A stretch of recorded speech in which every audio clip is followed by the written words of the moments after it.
रेवाड़ी में पूर्व सैनिक रैली में मोदी ने कहा, सेना से सीखें सेकुलरिज्म का पाठ। तो वहीं धर्मनिरपेक्षता के नाम पर राजनीति करने वालों पर साधा निशाना।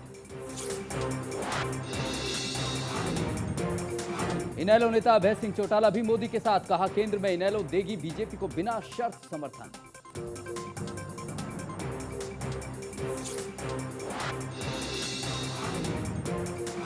यमुनानगर में आयोजित विकास रैली में सीएम हुड्डा ने रादौर को बनाया तहसील, कहा किसानों को मिलेगा खराब फसलों का मुआवजा।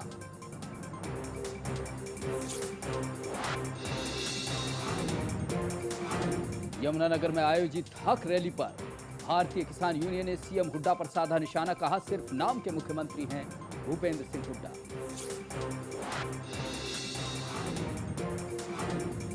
और खरखौदा में सामुदायिक स्वास्थ्य केंद्र बना खुद बीमारियों का घर, डॉक्टरों की कमी के चलते भी मरीजों को होती है परेशानी।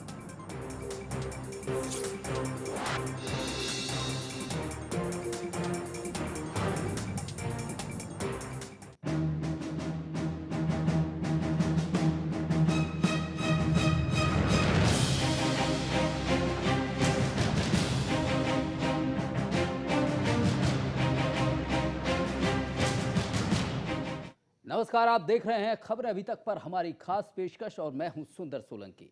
प्रधानमंत्री पद के लिए बीजेपी उम्मीदवार चुने जाने के बाद नरेंद्र मोदी ने हरियाणा के रेवाड़ी में अपनी पहली रैली को संबोधित किया। मोदी यहां पूर्व सैन्य कर्मियों की एक रैली को संबोधित करने पहुंचे थे, जिसमें पूर्व सेना प्रमुख जनरल वीके सिंह भी मौजूद थे। रेवाड़ी में गरजते हुए मोदी ने कहा कि हरियाणा वही धरती है जहां पर गीता का संदेश भगवान श्री कृष्ण ने दिया था। उन्होंने उस समय एक सैनिक का काम भी किया था। आज भी देश में संकट के समय सैनिक ही काम आते हैं। गुजरात का विनाशकारी भूकंप हो या उत्तराखंड में प्राकृतिक आपदा, सेना ने हर मुश्किल घड़ी में देश की सेवा की है। इसके अलावा मोदी ने फिर चाहे पाकिस्तान का मुद्दा हो या फिर आतंकवाद का, सभी मुद्दों पर उन्होंने सरकार की आलोचना की।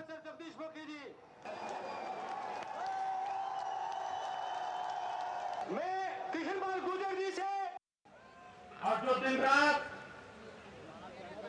सेकुलरिज्म के छाता लौट करके वोट बैंक की राजनीति करके समाज को टुकड़ों के बांटने की कोशिश में लगे हैं। उन राजनेताओं से मैं कहना चाहता हूं, उन बुद्धिजीवियों से कहना चाहता हूं, अगर सच्चा सेकुलरिज्म देखना है, एक बार हमारी सेना के देखो। आपकी प्रगति भारत विरोध के भरोसे नहीं हो सकती। आपकी भलाई के लिए भी, आपकी युवा पीढ़ी के कल्याण के लिए भी 60 साल से जो गलत रास्ते पर चल पड़े हो, एक बार सोचो, लौट जाओ और सब मिलकर के गरीबी के खिलाफ लड़ाई लड़े, अशिक्षा के खिलाफ लड़ाई लड़े, अंधश्रद्धा के खिलाफ लड़ाई लड़े और ये धरती महात्मा गांधी की भूमि से विश्व को शांति का संदेश देने का सामर्थ्य पैदा करे, ये मकसद लेकर के चलना होगा।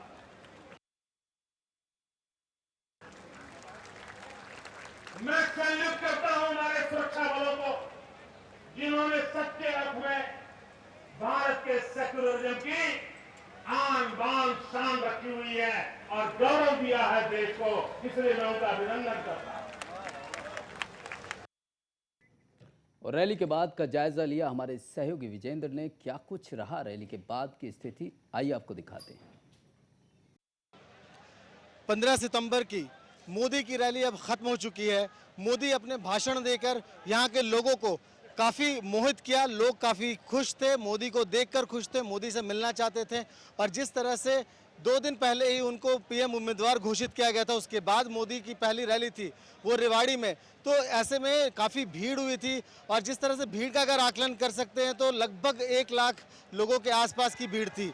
और साथ ही इसमें मोदी का एक दूसरा रूप देखने को मिला है।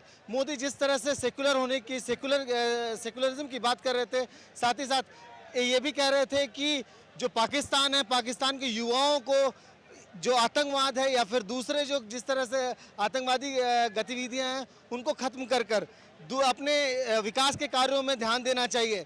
उसके बाद जो पाकिस्तान है उसके बाद एक और चीज़ कही है उन्होंने कि अमेरिका में जो लिबर्टी स्टैचू ऑफ लिबर्टी है उसी तर्ज पर उससे बड़ी एक लिबर्टी ऑफ यूनिटी बनाएंगे, एकता की मूर्ति बनाएंगे।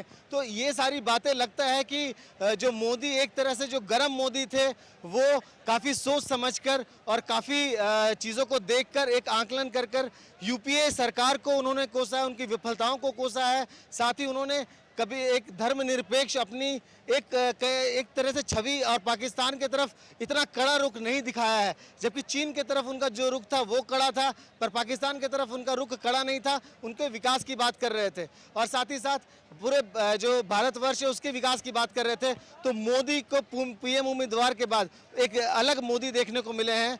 तो ये पूरी चीज़ यहाँ पे पूरी जनता को भी लग रहा होगा, क्योंकि वो अर्धसैनिक बलों के बारे में बात कर रहे थे, पूर्व सैनिकों के बारे में बात कर रहे थे। कैमरामैन विजेंद्र के साथ कुमार विजेंद्र, खबरें अभी तक, रेवाड़ी। तो रेवाड़ी में जिस तरह से मोदी की रैली हुई उसमें रेवाड़ी पूरी तरह मोदी के रंग में रंगती नजर आई। हरियाणा में क्या कुछ स्थिति बनेगी, क्या कुछ स्थिति रह सकती हैं मोदी की इस रैली के बाद, इसी पर चर्चा। और इस चर्चा में हमारे साथ खास मेहमान जुड़े हुए हैं। हमारे साथ बीजेपी के प्रदेश उपाध्यक्ष राव नरवीर सिंह स्टूडियो में मौजूद हैं। साथ ही कांग्रेस के वरिष्ठ नेता और बादली से विधायक नरेश शर्मा जी भी हमारे साथ स्टूडियो में मौजूद है। विधायक जी, सबसे पहले जिस तरह से बीजेपी की तरफ से ये दावा भी किया जा रहा है कि लाखों की तादाद में, यूं कहिए कि एक इतिहास हरियाणा में रैलियों का बन गया है, आपकी प्रतिक्रिया नरेश शर्मा जी? नहीं, देखिए, विशेष बात तो ये है कि मैंने थोड़ी झलकी देखी। मैं अंदर गया तो टीवी चल रहा था, पब्लिक डीलिंग कर रहा था मैं, तो मोदी जी मेरे को एक प्रस्ताव लिखा हुआ जो उनकी टेबल पर रखा हुआ था वो पढ़ते हुए दिखाई दिए, और वही पुराना डर्रा है जो वो कहते हैं। और आज अगर हिंदुस्तान के अंदर अगर कोई लोकप्रिय मुख्यमंत्री है, कोई विकासशील मुख्यमंत्री है, जिसने अपने प्रदेश को 14वें प्लेटफार्म से तरक्की के मार्ग पर ले जाकर और राष्ट्र का, हिंदुस्तान का एक नंबर का प्रदेश बनाया, तो वो चौधरी भूपेंद्र सिंह हुड्डा है। नहीं, प्रधान जी, बात ये नहीं है। बात जिस तरह से एक बड़ा संदेश गया है, लाखों की तादाद में भीड़ इकट्ठी हुई है। राव नरवीर सिंह जी भी हमारे साथ मौजूद हैं। राव साहब, किस तरह की स्थिति देखते हैं हरियाणा की सियासत की बात करें खासकर? पहली बात तो भाई नरेश जी ने ये कहा कि मोदी जी पढ़ के बयान दे रहे थे। मैं भाई को बताना चाहता हूं कि नरेंद्र मोदी जी ने आज तक कभी पढ़ के बयान दिया ही नहीं है। सामने फाइल रखी हुई थी प्रस्ताव। और दूसरा ये कि जो आज की जनसभा पूर्व सैनिक सम्मेलन रेवाड़ी में था, वो इतना बेहतरीन सम्मेलन था कि मुझे राजनीति में आए तकरीबन 26 साल हो गए। मैंने आज तक अहिरवाल के इतिहास में इतनी बड़ी जनसभा और इतना बड़ा उत्साह जो लोगों में देखने को मिला आज से पहले नहीं देखा है मैंने। आम आदमी मोदी जी को पसंद करता है, इस देश का प्रधानमंत्री लोग देखना चाहते हैं, और पूर्व सैनिक सम्मेलन में लोगों ने बढ़ चढ़ करके हिस्सा लिया और लोग अब के बार मन बना चुके हैं कि नरेंद्र मोदी जी को इस देश का प्रधानमंत्री बनाना है। जी, नरेंद्र मोदी को इस देश का प्रधानमंत्री बना रहा है। जिस तरह से लोग इकट्ठा हुए रैली में, उस तरह से बीजेपी का मनोबल बढ़ा है। और इंडियन नेशनल लोक दल खासकर हमारे प्रदेश में जिस तरह से मुख्य विपक्षी के तौर पर है, उसकी क्या प्रतिक्रिया रहती है रैली को लेकर, मोदी को लेकर क्या कुछ सोचती है? उनके नेता भी हमसे जुड़ेंगे। यहाँ एक छोटे से ब्रेक के लिए रुक रहे हैं, जल्द लौटते हैं।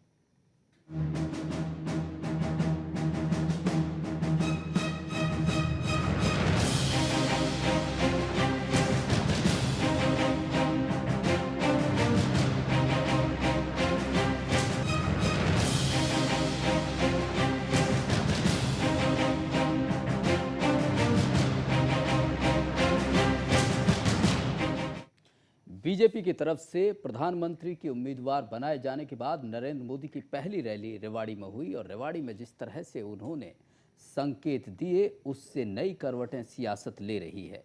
इसी पर चर्चा लगातार जारी है। हमारे साथ 3 खास मेहमान स्टूडियो में मौजूद हैं। हमारे साथ गोपीचंद गहलोत मौजूद हैं, जो इंडियन नेशनल लोक दल के वरिष्ठ नेता हैं और पूर्व डिप्टी स्पीकर हैं। साथ ही बीजेपी के प्रदेश उपाध्यक्ष राव नरवीर सिंह मौजूद है, और कांग्रेस के वरिष्ठ नेता और बादली से विधायक नरेश शर्मा भी हमारे साथ इस चर्चा में मौजूद हैं कि क्या ये जो आज की रैली है, जो मोदी की रैली है, उससे खासकर हरियाणा की बात करें, जिस तरह से बीजेपी दावा कर रही है कि अब चीज़ें बदलने वाली है, स्थिति बदलने वाली है? क्या सच में कितनी स्थिति बदलती है? पहले कुछ लोगों की प्रतिक्रिया आपको सुनवा देते हैं। तो मोदी को लाना है। बहुत दिनों के बाद देशभक्तों ने भावी प्रधानमंत्री के रूप में किसी एक देशभक्त को आते हुए देखा है। ये देशभक्तों की रैली है और देशभक्तों की आवाज है, देश की चाह है और देश की चाह होने के कारण से ही इतनी बड़ी संख्या में हमारे जैसे देशभक्त यहाँ इकट्ठा हुए। और यही वो शख्स हैं जो देश को एक और बंटवारे से बचा सकते हैं। मोदी का राज सुशासन देगा, नई पीढ़ी को अच्छा भविष्य देगा और देश को शांति देगा। मोदी को लाना देश की आवश्यकता है। अगर देश को विश्व के पटल पे अपना एक मजबूत आधार प्रस्तुत करना है तो मोदी को लाना ही होगा। इसके अलावा और कोई भारतवासियों के लिए विकल्प है ही नहीं। मैं इतना ही कहना चाहूंगा। मोदी देश की शान है और देश का हमेशा गौरव बढ़ाएगा, देश का गौरव घटने नहीं देगा। ये विकास की बात करते हैं, हमेशा ये विकास की बात करें, ग्रोथ की बात करते हैं, अच्छे भविष्य की बात करते हैं। ये देश का मोदी ही केवल एक विकल्प है। मोदी ही है जो आतंकवाद को मिटा सकते हैं, भ्रष्टाचार को मिटा सकते हैं। देश की शान है मोदी। तो ये लोगों की प्रतिक्रिया है। नरेश शर्मा कांग्रेस के नेता हैं, उनसे प्रतिक्रिया बाद में लेंगे कि इन लोगों की बात सुनकर उनके जहन में क्या है। गोपीचंद गहलोत है हमारे साथ मौजूद हैं। गोपीचंद गहलोत मौजूद है हमारे साथ, इनेलो के नेता हैं। गोपीचंद जी, सवाल ये है, जिस तरह से अब लगातार आपकी तरफ से बात आ रही है सामने कि अब आप मोदी के साथ हैं, कहीं जो ये लोकप्रियता का ग्राफ है जिस तरह से मोदी का पूरे देश में बढ़ा है, यही वजह रही है उनका साथ देने की? सोलंकी जी, मैं तो एक ही चीज़ कहना चाहूँगा, हमारा आप इतिहास उठा के देख लें लोकदल का। लोकदल हमेशा से कांग्रेस के इन गलत नीतियों के, कांग्रेस की कारगुजारियों के हमने हमेशा डट के विरोध किया है। दोगलापन नहीं रखा हमने। आप पिछला इतिहास उठा के देख लें, माननीय अटल बिहारी वाजपेयी जी जब प्रधानमंत्री बने थे तब भी यहाँ पे भारतीय जनता पार्टी का जो है समझौता उस वक्त जो बंसीलाल जी से था। हम अलग अलग चुनाव लड़े थे, परंतु जब वहाँ सरकार बनाने की बात आई तो हमारे नेताओं ने रिजल्ट आने से पहले कह दिया था कि हम कांग्रेस के विरोध में खड़े होंगे और वाजपेयी जी को समर्थन देंगे। ये कोई नई बात नहीं है। उस बात को हम यहाँ भी आज से कोई 2 महीने पहले भी माननीय अभय सिंह जी ने पहले भी ये बात क्लियर कर दी है। अशोक अरोड़ा जी ने आज से 15 दिन पहले भी ये बात कही थी। ये कोई हम किसी चीज़ को देख के वेव में बहने वाले नहीं हैं। हमारा एक सिद्धांत है, हम उस सिद्धांत पे दुश्मन का दुश्मन दोस्त नहीं। हमारा भारतीय जनता पार्टी के साथ केंद्र में एनडीए के हम पार्टनर थे। उस टाइम भी माननीय वाजपेयी जी को समर्थन दिया था और अब भी मेरे को ऐसे हालात नज़र आ रहे हैं कि हमें, चाहे हम प्रदेश स्तर पे किसी तरह से चुनाव लड़ें, परंतु हमारे जितने साथी जीत के जाएंगे वो अगर मोदी जी सरकार बनाने की स्थिति में होंगे तो हम उनका खुल के बिना शर्त के थर्ड फ्रंट के साथ बिना शर्त के समर्थन देंगे। जी, थर्ड फ्रंट के साथ आप लोग नहीं आएंगे? नहीं, मैंने जब एक चीज आपको कह दी, हमारा नेतृत्व तो पहले कह रहा है कि मोदी जी को हम जो है बिना शर्त के समर्थन देंगे। जी, बीजेपी के प्रदेश उपाध्यक्ष हैं राव नरवीर जी, वो भी हमारे साथ स्टूडियो में मौजूद है। राव साहब, यही स्थिति लग रही है इंडियन नेशनल लोकदल को कि कांग्रेस के साथ वो जा नहीं सकते, थर्ड फ्रंट की स्थिति अभी कुछ साफ नहीं है, तो रास्ता कुछ है नहीं। शायद यही वजह है कि मोदी जी का साथ उन्हें चाहिए। हमारा हरियाणा में हरियाणा जनहित कांग्रेस पार्टी से समझौता है जी, और बिना शर्त के कोई समर्थन देगा जरूरत पड़ेगी उस बात सोचा जाएगा। अभी तो हरियाणा जनहित कांग्रेस पार्टी और भारतीय जनता पार्टी का गठबंधन है और दोनों मिलकर ये लोकसभा और विधानसभा का चुनाव लड़ेंगे। जी, कांग्रेस के नेता हैं नरेश प्रधान। नरेश जी, सवाल ये है कि जिस तरह से अब एक खतरे की घंटी के तौर पे नहीं मानते हैं, बड़ी तादाद में रेवाड़ी में इस तरह से लोगों का जुटना बीजेपी के समर्थन में? देखिए, ऐसा कोई समर्थन नहीं है। एक तो राजस्थान बॉर्डर पर रैली की, अपनी पीठ स्वयं थपथपा रहे हैं ये लोग। और जैसे चोई साहब ने, हमारे बड़े भाई ने बताया, ये तो टोकरे में जैसे कोई आढ़त पर सामान बेचने जाता है ना अपना, इस तरह समर्थन को लिए फिर रहे हैं। वो मना कर रहे हैं हमारे को समर्थन। दाग घाटी पार्टियां हैं ये, जिसका दाव लगेगा इनको सत्ता चाहिए, किसी से भी समझौता हो जाए। ये तो इस तरह घुमा रहे हैं समर्थन को, चाहे पाकिस्तान से समझौता हो जाए, चाहे हिजबुल से समझौता है, ये समर्थन देने के लिए भाग रहे हैं। समर्थन लेने वाला कोई नहीं है, देने वाले पीछे पीछे घूम रहे हैं कि हम समर्थन देंगे। कितना इतिहास है हरियाणा प्रदेश का और भारत का, जितने बार अस्थिरता फैली, जितने बार सरकारें गिरी, किसने गिराई? इन्हीं लोगों ने गिराई, इन्हीं लोगों के समझौते हुए। ये तो मन मिले ना मिले हाथ मिलाते चलो, सत्ता की तरफ बढ़ते चलो। अब हरियाणा प्रदेश की जनता इनकी आदतों से वाकिफ हो चुकी है, जेलों के अंदर पड़े हैं, भ्रष्टाचार में लिप्त हैं, दूसरों पर कीचड़ फेंकते हैं, इतने दाग लगे हुए उनके ऊपर कि और कोई दाग लगने की जगह नहीं बची। कोई दाग लगेगा तो दाग पर दाग लगेगा, और ये पता ना किस मुंह से। नहीं, दाग तो आप लोगों विषय मोदी जी को लेके नहीं, देखिए दाग की बात नहीं है, दाग की बात नहीं है। दाग तो आपके जो कांग्रेस के विधायक हैं उन पे लगातार लग रहे हैं। नहीं, ऐसे तो मनगढ़ंत कहानी है। नहीं, चार्ज फ्रेम हो चुके हैं, न्यायालय सजा सुना चुका है। नहीं, सवाल लंबे समय तक 17 साल की सजा हो चुकी है। पत्रकार महोदय 17 साल की सजा हो चुकी है। नरेश शर्मा जी, न्याय अपना फैसला सुना चुका है न्यायालय। नरेश शर्मा जी, सवाल उसके ऊपर भी अभी कोर्ट्स बैठे हैं। शर्मा जी, आपको जो है अपनी चिंता करनी चाहिए। नहीं, आपको हमारी ज्यादा चिंता करने की आवश्यकता नहीं, हमारे नेताओं की चिंता करने वाले देखिए हमारे को जो अपनी चिंता होनी चाहिए, हम भली बात समझते हैं। हम जनता की सेवा करना, जनता के हितों की रक्षा करना, जनता के हर काम को, हर वर्ग को तवज्जो देना हम अपना परम कर्तव्य समझते हैं। हम अपना नहीं, नरेश शर्मा जी, देखिए नरेश शर्मा जी, साहब, एक अजीबोगरीब खेल हो रहा है यहाँ। इनकी पार्टी के जो नेता हैं वो जब कोर्ट उनको सजा सुनाता है तो वो गिड़गिड़ाते हैं, लड़खड़ाते हैं, प्रार्थनाएं करते हैं, अपीलें करते हैं। नरेश शर्मा जी, नहीं, वो बात नहीं हो रही है। सीधी बात ये, बीजेपी का दावा 4 लाख लोग वहां पहुंचे। हरियाणा में 4 लाख लोग मोदी के समर्थन में पहुंचे हैं। एक बहुत बड़ी चुनौती है आप लोगों के लिए। हमारे साथ आप बात करते हैं, विकास की बात करते हैं, आप लोकप्रिय सरकार की बात करते हैं, इसका मतलब क्या है? नहीं, वो तो श्वेत पत्र जारी करो। आप किसने विकास किया हरियाणा प्रदेश का? कि कौन किसानों के लिए नीतियां लेकर आई? और हरियाणा प्रदेश में ये दावे के साथ कह रहा हूं कि तीसरी बार चौधरी भूपेंद्र सिंह हुड्डा सरकार बनाएंगे, और इनके नापाक इरादे हैं, ये गठबंधनों में चले रहेंगे, कभी इनके टूट जाएंगे, कभी इनके जुड़ जाएंगे। देखते देखते आप तीसरी बार चौधरी भूपेंद्र सिंह हुड्डा सरकार बनाएंगे, जिन्होंने हरियाणा प्रदेश की 36 बिरादरी को साथ लेकर विकास का मार्ग प्रशस्त किया है, हरियाणा को बुलंदियों पर लेके गए। 14वें प्लेटफॉर्म से 1 नंबर पर हरियाणा को लेकर फिर उनके खिलाफ भीड़ क्यों इकट्ठी होती है? अगर कोई रोल मॉडल है तो वो हरियाणा है। प्रधान जी, जो भीड़ इकट्ठी हुई है वो क्या संदेश दे रही है, उसे आप समझने की कोशिश कर रहे हैं? नहीं, इनके चश्मा लगा हुआ है। अब इनको 8-10 महीने, 1 साल और कुछ नहीं दिखाई देगा, इनको हरा ही हरा दिखाई देगा। इनको सब कुछ जो है 1 नंबर नजर आता है। आज किस तरह से ये कह रहे हैं कि तीसरी बार, दूसरी बार आप कैसे सत्ता में आए हो? केवल आपके 40 एमएलए जीत के आए थे, 50 एमएलए आपके विरोध में आए थे। आया राम गया राम का जो इतिहास था वो बड़ी मुश्किल से हमने धोया था। इन्होंने उस आया राम गया राम के युग को दोबारा शुरू करके आज जो है जोड़ तोड़ के सरकार बनाई हुई है। और वो कैसे चल रही है वो मेरे को बताने की जरूरत नहीं। आज 10 से ज़्यादा जो लोग हमारे पे उंगली उठा रहे हैं वो बताएं ना। 10 से ज़्यादा एमएलए और मंत्री, चीफ पार्लियामेंट्री सेक्रेटरी ऐसे हैं जो ऐसे मामलों में जिन पे चार्जशीट हो चुकी है, जिन पे केसेस दर्ज हो रहे हैं, कि जिनको बताते हुए भी शर्म आती है। देखिए, ये तो मनगढ़ंत कहानियां हैं।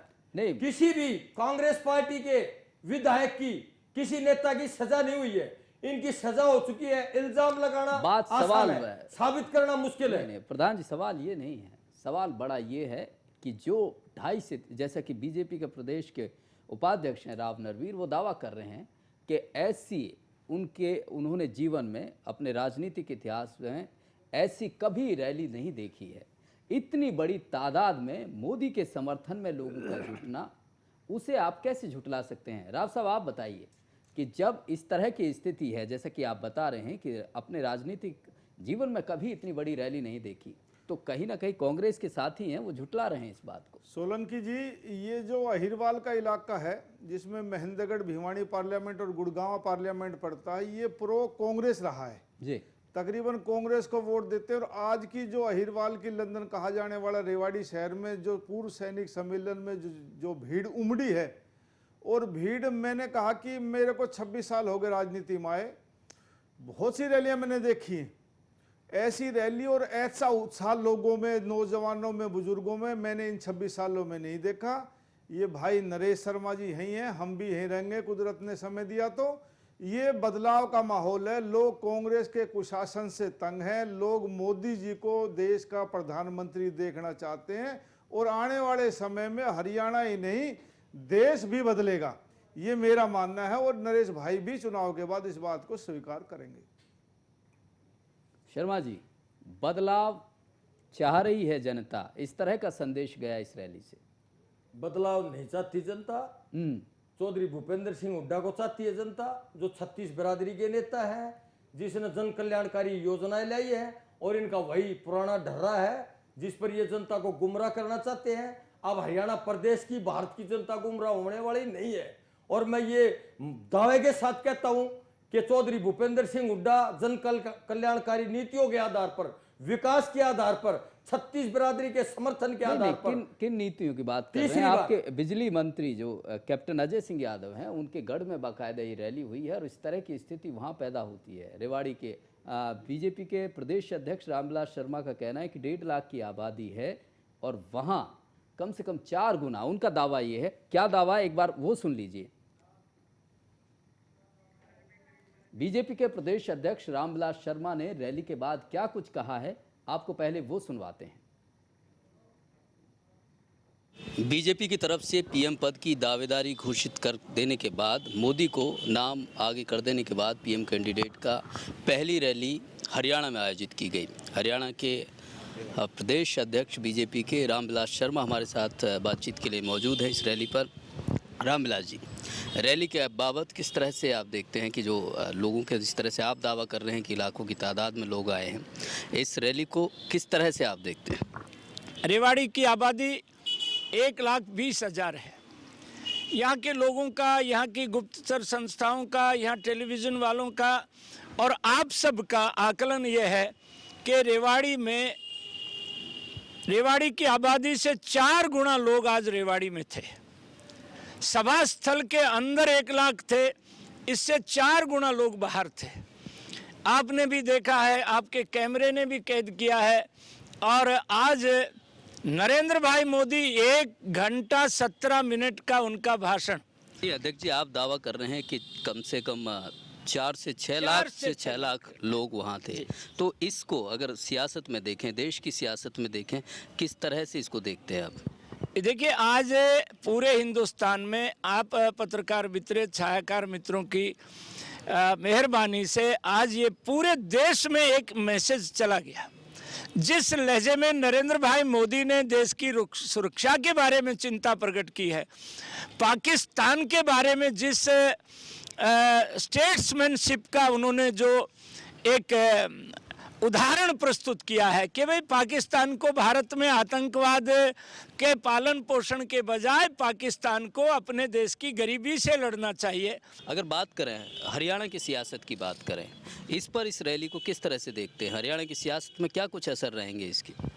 इस हरियाणा की राजनीति पर इस रैली के बहुत दूरगामी परिणाम होंगे। हरियाणा की राजनीति लोग ही करते हैं और आज जो 4 लाख से ऊपर की जनता जनार्दन थी, कांग्रेस के अड़चनों के बाद कांग्रेस के एक माननीय सांसद अशोक तंवर गाली गलौच देते हैं, कांग्रेस के मंत्री महोदय के घर से जो एक नाटकबाजी हुई, हमारे पोस्टर फाड़ने से लेके धरने तक जो सब कुछ हुआ, ये सब कांग्रेस के एक वरिष्ठ मंत्री के घर से सबका संचालन हो रहा। इन सारी बातों के बावजूद कांग्रेस नरेंद्र भाई की जो प्रधानमंत्री की उम्मीदवारी है और जो आज रेवाड़ी की ऐतिहासिक जो सफल रैली हुई है, उससे कांग्रेस बौखला गई है। तो ये थे रामविलास जी, बीजेपी के प्रदेश अध्यक्ष, जिनका कहना था कि अब जिस तरह से 4 लाख के करीब, जो उनका दावा है, बीजेपी की तरफ से दावा है कि 4 लाख की भीड़ इस रेवाड़ी रैली में जुटी है और कहीं नहीं कहीं कांग्रेस के लिए एक खतरे की घंटी है। उधर इस पूरे मामले पर रैली को लेकर खासकर अगर बात करें, समस्त भारतीय पार्टी की तरफ से भी प्रतिक्रिया आई है। उन्होंने कहा है कि देशवासियों को ज़्यादा उम्मीदें नहीं करनी चाहिए मोदी की रैली से, मोदी के नेतृत्व से। ऐसा है, तकरीबन 4 साल कांग्रेस का जो दूसरा जो राज अपने देश में देखने को मिला है वो इतना ज़्यादा निराशाजनक देखने को हुआ है कि सारी सीमाएं जो हैं और लोगों की जो अपेक्षाएं हैं वो ख़त्म हो गई हैं। आज पूरे देश में एक ऐसा माहौल बन गया है कि किसी भी सूरत में उन्हें कांग्रेस से छुटकारा चाहिए।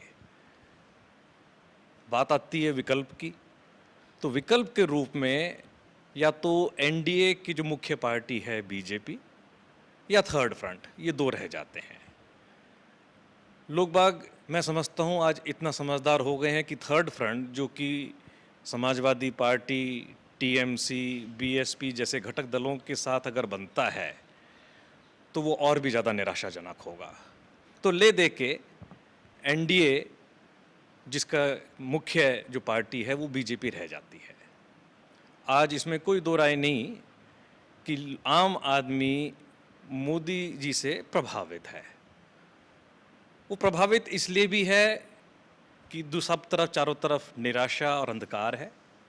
शायद इसलिए भी प्रभावित है कि गुजरात में कुछ हद तक मोदी जी ने तुलनात्मक दृष्टि से देखे तो ठीक काम किया हुआ है।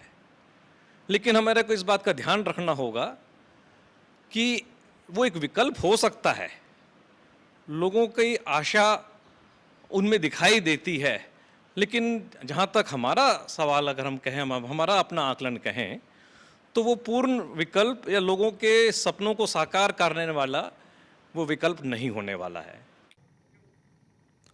तो विकल्प वो होने वाले नहीं हैं मोदी, जिस तरह से और तरफ से प्रतिक्रिया आ रही हैं। गोपीचंद गहलोत हमारे साथ मौजूद हैं, इंडियन नेशनल लोकदल के वरिष्ठ नेता हैं, पूर्व डिप्टी स्पीकर हैं। गोपीचंद जी, जिस तरह से कांग्रेस के जो विधायक हैं, कांग्रेस के नेता हैं, वो आप पर आरोप लगा रहे हैं कि स्थिति मोदी, दरअसल आप समर्थन लिए घूम रहे हो, मतलब समर्थन आपसे कोई मांग नहीं रहा है, स्थिति ये पैदा हो रही है आपकी पार्टी की। ये सोलंकी जी, आप जिस बात से मैंने आपको अपनी स्थिति बताई है जी, हमारी स्थिति बड़ी स्पष्ट है पहले से ही कि हम कांग्रेस के पास किसी कीमत पे नहीं जाएंगे। आज कांग्रेस की ए टीम भी है, कांग्रेस की बी टीम भी है, कांग्रेस की सी टीम भी है। हमारी राजनीति, कांग्रेस का जो गलत नीतियां हैं, किसान विरोधी, मजदूर विरोधी, जनहित विरोधी, उनके खिलाफ हम हमेशा से लड़े हैं। आज भी 10 साल से हरियाणा में लगातार 9 साल हो गए हम इस कुशासन से लड़ रहे हैं। उसी के नज़रिए से मैंने केवल आपको एक एग्जाम्पल बताया था। ज़रूरी नहीं है कि एनडीए में हम शामिल ही हों, पीछे भी यहाँ पे किसके साथ किसका समझौता है हम उस पर भी नहीं जा रहे। मैंने आपको एक एग्जाम्पल दिया कि पहले जो है माननीय वाजपेयी जी जब प्रधानमंत्री बने उस वक्त यहाँ पे बीजेपी और हरियाणा विकास पार्टी का समझौता था। तब भी हमने अपनी स्थिति स्पष्ट कर दी थी कि हम जो है बिना शर्त के समर्थन देंगे। आज भी हमारी स्थिति यह है कि अगर हमारे से कोई समझौता करेगा, कोई हमारे से समर्थन मांगेगा, तो पार्लियामेंट के अंदर जो है हम जो है मोदी जी अगर सरकार बनाने की पोजीशन में होंगे तो हम उनको समर्थन देंगे। और जहां तक इस रैली की बात है सोलंकी जी, मैं तो आपको एक चीज़ बड़े स्पष्ट उससे कहूँगा कि हरियाणा के ग्राफ को देखो, आप हरियाणा की पॉपुलेशन को देखो। आज मैं सबसे बड़ा युद्ध पीछे कारगिल का लड़ा गया था। कारगिल के युद्ध में लगभग 300 कुछ शहीद हुए थे। उन 300 की कुछ शहादत में हरियाणा की जो देश की जनसंख्या में हिस्सा है वो मात्र 2% है, परंतु उस वक्त की अगर शहादत हरियाणा की आप देखोगे तो लगभग 33 से 35% जो शहादत थी वो हरियाणा के सूरवीरों की थी। उन्होंने माँ भारती के लिए अपना सब कुछ बलिदान कर दिया था। उस वक्त एनडीए की सरकार थी और मैं बड़े फक्र से ये कहता हूँ अपने मित्रों से कि उस वक्त वाजपेयी जी की सरकार वहाँ थी, यहाँ पे चौधरी ओम प्रकाश चौटाला की सरकार थी। एक टेलीग्राम आता था पहले। आज आपने देखा कि आज से 10 दिन पहले हमारे एक रेवाड़ी से ही भाई जगमाल सिंह का 45 साल के बाद शव मिला। वो इसलिए मिल गया कि वो बर्फ में था। अगर कहीं और होता तो पहले तो जो शहीद हो जाता था उसका मात्र एक टेलीग्राम आया करता। हमने उनको पूरा सम्मान दिया, पूरे सत्कार के साथ उनका गांव में मातृभूमि पे आके उसका अंतिम संस्कार हुआ। और उस वक्त 10 लाख की शुरुआत जो की थी वो एनडीए गवर्नमेंट ने की थी। और आज भी मैं तो बड़े उससे कहता हूं कि सैनिकों के लिए, पूर्व सैनिकों के नाम पे अगर कोई रैली की है, वो चाहे किसी ने की हो, हर हरियाणा वासियों का आज भी सैनिकों के लिए, शहीदों के लिए, पूर्व सैनिकों के लिए सम्मान है। जी, सैनिक जगमाल की बात आपने की। जगमाल के शव में शरीक होने के लिए कांग्रेस का कोई भी आदमी नहीं था। ये भी इस बात का भी जवाब लेंगे। साथ ही बीजेपी के प्रदेश उपाध्यक्ष हैं राव नरवीर, उनसे ये बात का जवाब लेंगे कि वो समर्थन, जिस तरह से आप समर्थन देने की बात कर रहे हैं, और वो किस तरह से समर्थन लेंगे। एक छोटे से ब्रेक के लिए रुक रहे हैं।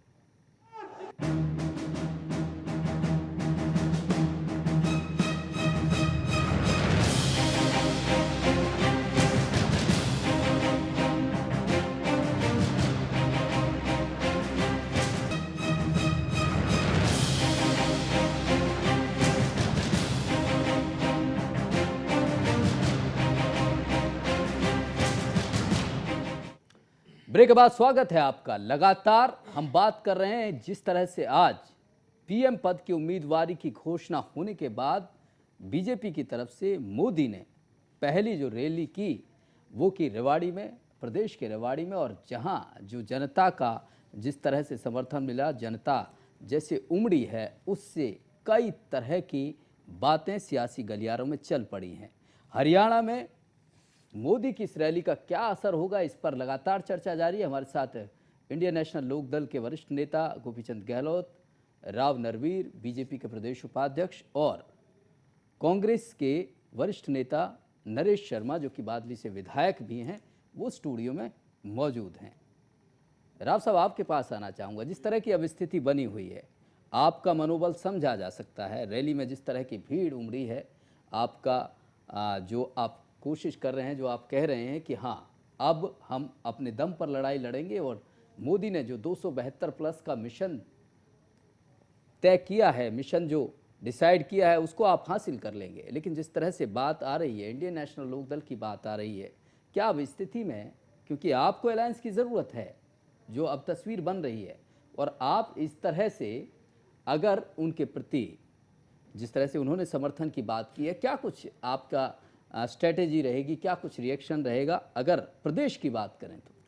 सोलंकी जी, हमारा हरियाणा जनहित कांग्रेस पार्टी से हरियाणा में गठबंधन है। हम दोनों लोकसभा और विधानसभा का मिलकर चुनाव लड़ेंगे। और जहां तक इंडियन नेशनल लोकदल के समझौते और समर्थन की बात है, ये मेरे अधिकार क्षेत्र में नहीं आता। ये राष्ट्रीय नेतृत्व और हरियाणा के जो अध्यक्ष हैं और हरियाणा का जो संगठन है वो बात करेगा। उसके बाद इनकी बैठ के बातें होंगी तो वो होता है।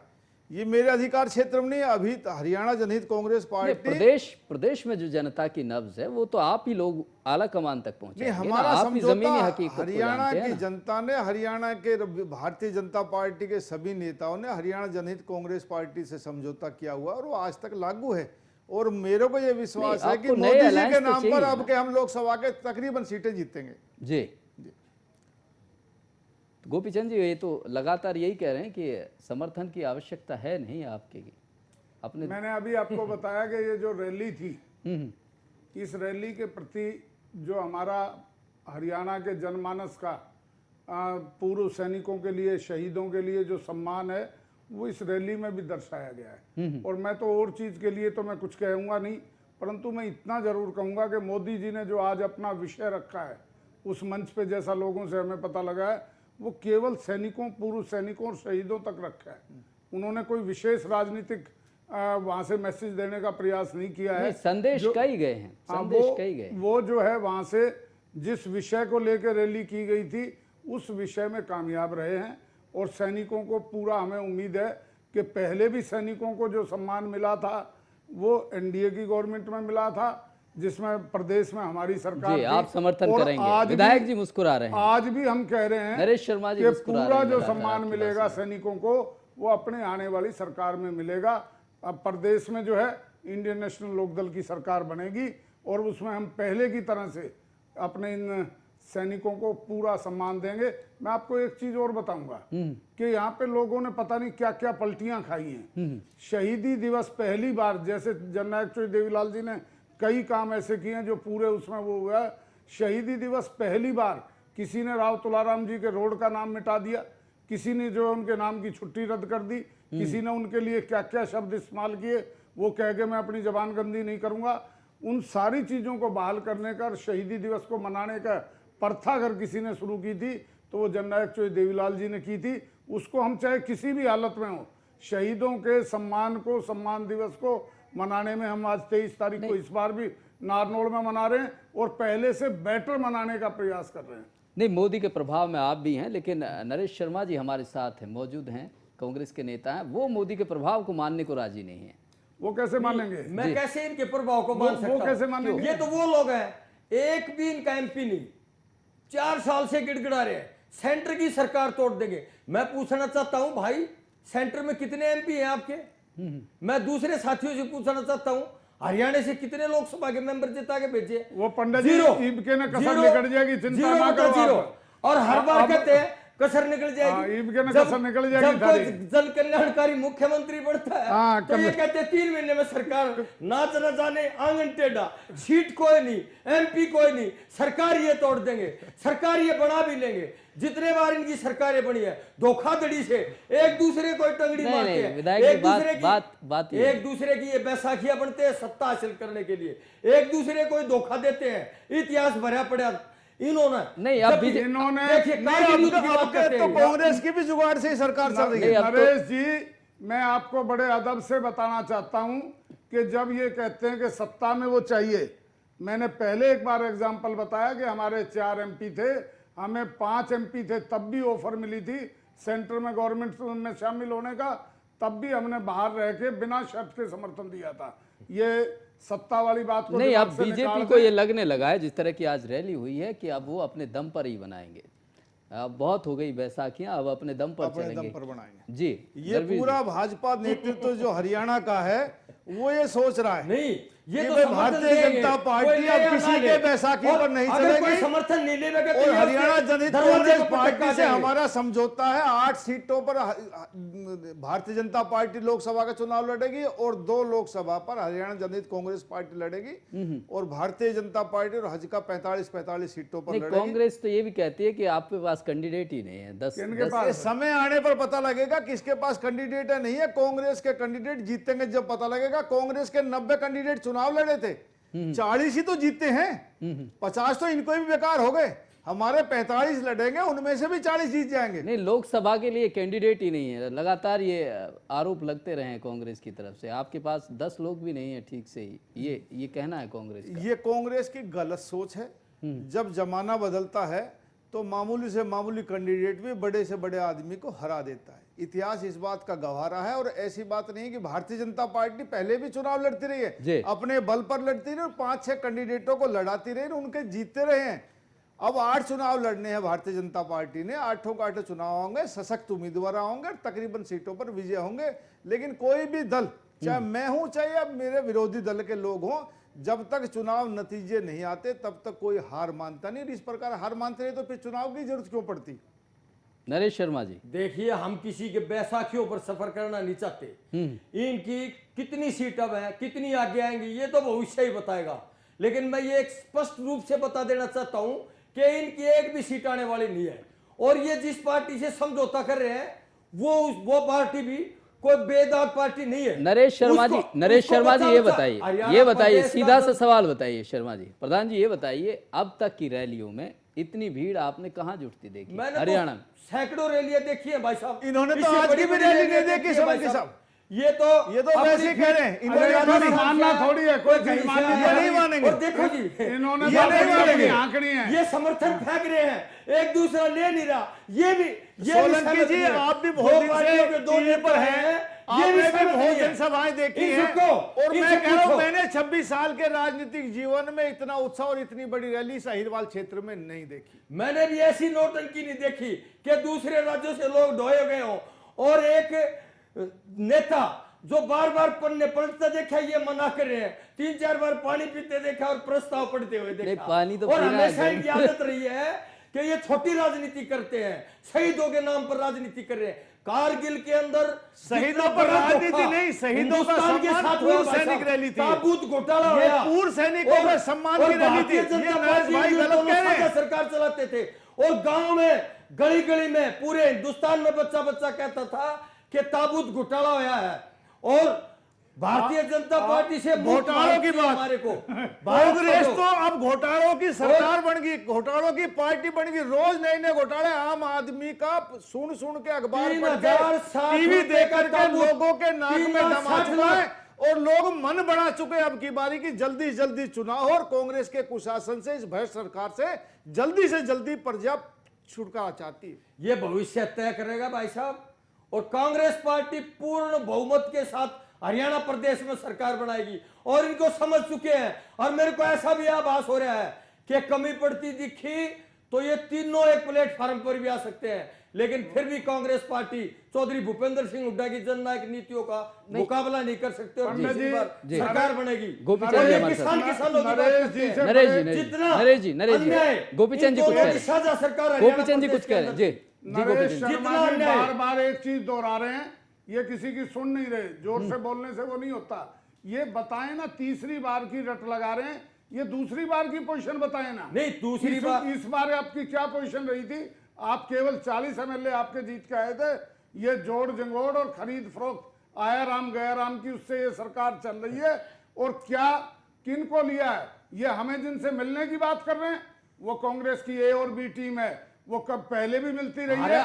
6 जीत के आए, 5 आपकी गोद में बैठ गए, 1 आज वो वहां घूम रहा है।